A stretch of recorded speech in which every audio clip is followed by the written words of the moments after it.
बाहर से सुनकर राधा राधा खत्म हो जाए। अगर आपको कहीं ऐसा है, इसका मतलब आप बात ही नहीं सुन रहे, नाम ही नहीं जप रहे। अरे नाचने का मन होता है। आधयो व्याधयो यस्य स्मरणान नाम कीर्तनात्, कोई भी मानसिक या शारीरिक कष्ट उसे व्यापता ही नहीं जो नाम जप कर रहा है। सच्ची मानिए, आप पकड़िए, इस बात को पकड़िए, नाम जप से सब कुछ ठीक हो जाए। एक बहुत डिप्रेशन में यहीं आए हुए थे,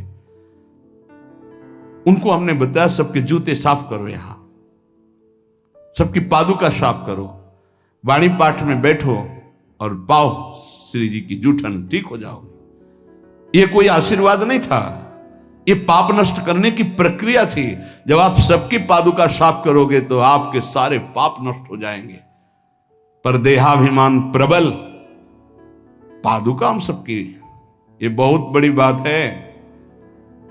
बड़े सौभाग्यशाली जिनको ये रहस्य पता चल जाए कि सब संतों के बाथरूम साफ करने का अवसर मिले, पादुका साफ करने का अवसर मिले, जूठन फेंकने का अवसर मिले, तो अहो भाग्य, जीत गए आप इस माया पर यह बात सबकी समझ में नहीं आएगी, क्योंकि अभिमान नष्ट होता है। जिस समय आप दूसरों की पादुका साफ करेंगे, उस समय आपके पाप और अभिमान दोनों का नाश हो जाएगा। पर ये बहुत कठिन बात है, बहुत कठिन बात है।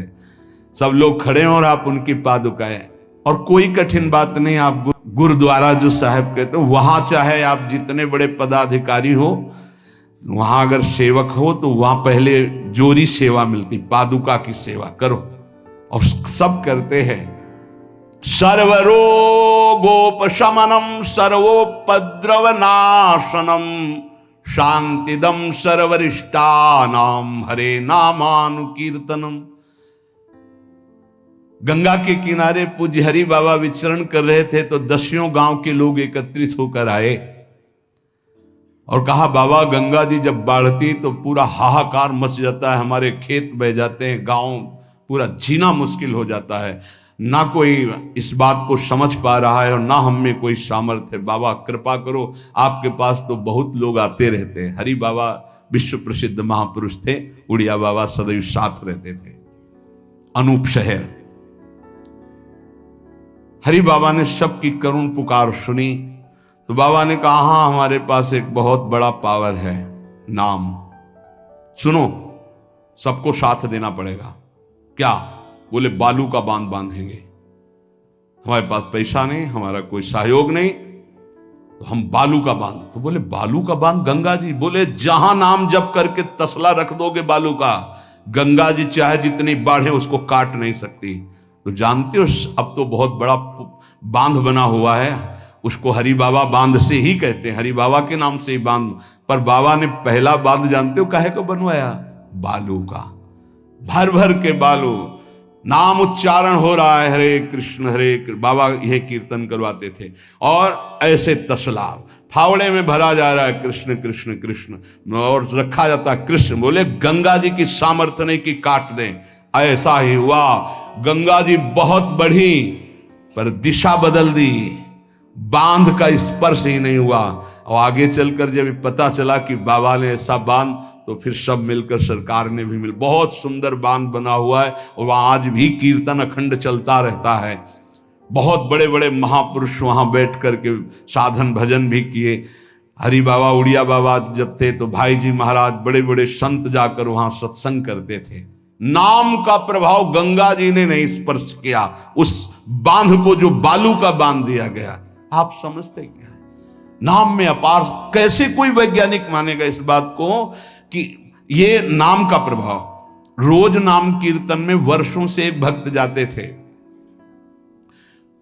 बाबा ने पूछा, देखो अगर संत किसी को पूछते हैं तो आप ये समझ लो कि आपके जन्म जन्मांतरों के सुकृत सफल हो गए कि आप उनकी स्मृति में हैं। वैसे तो दृष्टि नहीं जाती, पर सब जब जहां अपनापन हो जाता है दृष्टि, वो भगत नहीं दिखाई दे रहे, तो उनका प्रभु तो आज ही पधार गए बिना कीर्तन के।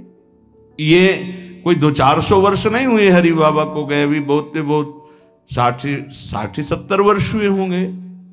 उड़िया बाबा, हरि बाबा, भाई जी सब एक समकालीन महापुरुष है। तो उनका बाबा, उनका तो विमान बन रहा है, वो तो दाह संस्कार के लिए ले जाए जाएंगे। बोले नहीं, पहले विमान यहां लाओ। बाबा घंटा बजा करके बोलते हरि बोल। मारा घंटा में ध्वनि हरि बोल का, विमान की रस्सी खोल दो। 2-4 बार घंटा जे भी बजा उठ के बैठ गया। बोले ये कीर्तन के बिना कैसे जा रहे हो? अब आप ये वैज्ञानिक कोई मानेगा? ऐसा कैसे हो सकता है? अरे कर तुम अकर तुम अन्यथा कर तुम, जहां सुई का धागा नहीं जाता वहां से अनंत ब्रह्मांड पार कर दे, उसे परमात्मा कहते, उसे भगवान कहते हैं। कीर्तन हुआ, बोले अब जाओ जाओ हमारे हरि के पास। तत्काल मूर्छाई, शरीर छूटा, विमान पे चिता। ये हजारों की भीड़ के बीच में हुआ, कोई अकेले एकांत में नहीं हुआ। कई लोगों को प्रश्न हुआ कि बाबा की वास्तविक किडनी खराब है। किडनी के मरीज नहीं है, शरीर किडनी का मरीज है।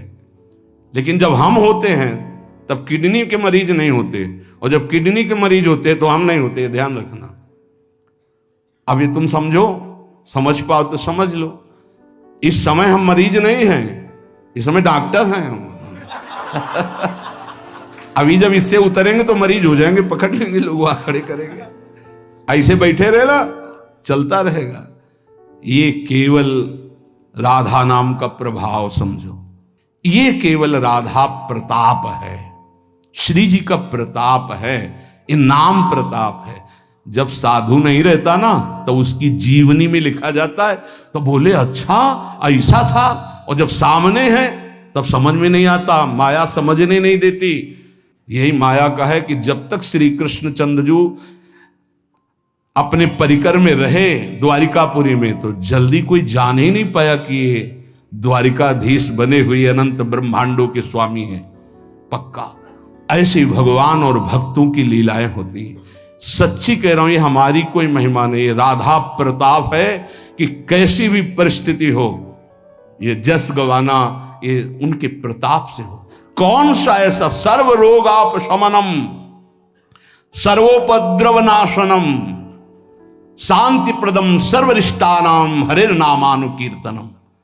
कोई भी अरिष्ट ग्रह नक्षत्र भूत प्रेत, लोग कहते हैं हमारे घरों में बाहरी चक्कर है, 1 घंटा का नाम कीर्तन करवाओ, कोई चक्कर रह जाए तो बताना। नाम कीर्तन नहीं करवाओगे, पक्का हमें पता है। इसमें श्रद्धा हो सकती है तुम्हारी कि ले जाओ ये गाड़ देना घर में, लेकिन नाम कीर्तन जो लोक परलोक सर्व पाप का नाश करने वाला, नाम संकीर्तनम यस्य सर्व पाप प्रणाशनम, जहां तक नाम कीर्तन जाएगा वहां तक सबका मंगल होगा। मीरा जी को एक भूतिया घर में रखा गया कि अब ऐसे नहीं मरी तो यहां तो भूत ही मार डालेंगे। मीरा जी ने गिरधर को विराजमान करके जे भी धूप आरती की, और धूप की गंध जितने भूतों को लगी सब परम पद के अधिकारी बन गए, सब परम पद के अधिकारी। क्या भगवत आराधना, कौन सा ऐसा अरिष्ट है जिसका नाश ना हो जाए, लेकिन कोई समझते नहीं। राधा राधा राधा नाम के बल से, भगवत चिंतन के बल से सब कुछ ठीक हो जाता है। सच्ची कह रहे, सब कुछ ठीक हो जाता है। संकीर्तमानो भगवान अनंतः। एक बार जो हमारे सन्यासी गुरुदेव भगवान थे, बिल्कुल साधारण बात, गांव के लोग, महाराज जी हमारी भैंस बहुत बीमार हो, वो मर गई तो हम गरीब आदमी मरी जाएंगे, क्योंकि उसी के दूध से परिवार चलता है। हम छोटे थे, गुरुजी के पास नीचे बैठे थे, गुरुजी तखत में थे। अरे भैया हम तो कोई पशु के डॉक्टर थोड़ी हैं। कहा स्वामी जी हमें पता है आप कर सकते हो। एक अपनापन होता है। तो ऐसे नारियल का कमंडल रखा था, उनका नारायण नारायण नारायण कटोरी में डाला और कहा ले भैंस को पिला देना। अरे भैंस ठीक हो गई। अब जितने भैंस और गाय के थे सब वहां भीड़ लगने लगी। गुरु जी ने कहा भैया पशु के डॉक्टर थोड़ी, वो बेचारा गरीब आदमी था, ऐसा कह रहा। संकल्प कर ले और संत कह दे तो क्या नहीं हो सकता, क्या नहीं हो सकता। जाओ तुम्हारा मंगल हो जाए। तो उनके पास भजन है, उसके बल से मंगल हो जाता है। ऐसा थोड़ी कि वो कोई सिद्धि जानते कि तुम्हारा रोग नष्ट कर दें, जाओ तुम्हारा मंगल हो जाए। उनके पास नाम बल है, उससे हो जाता है।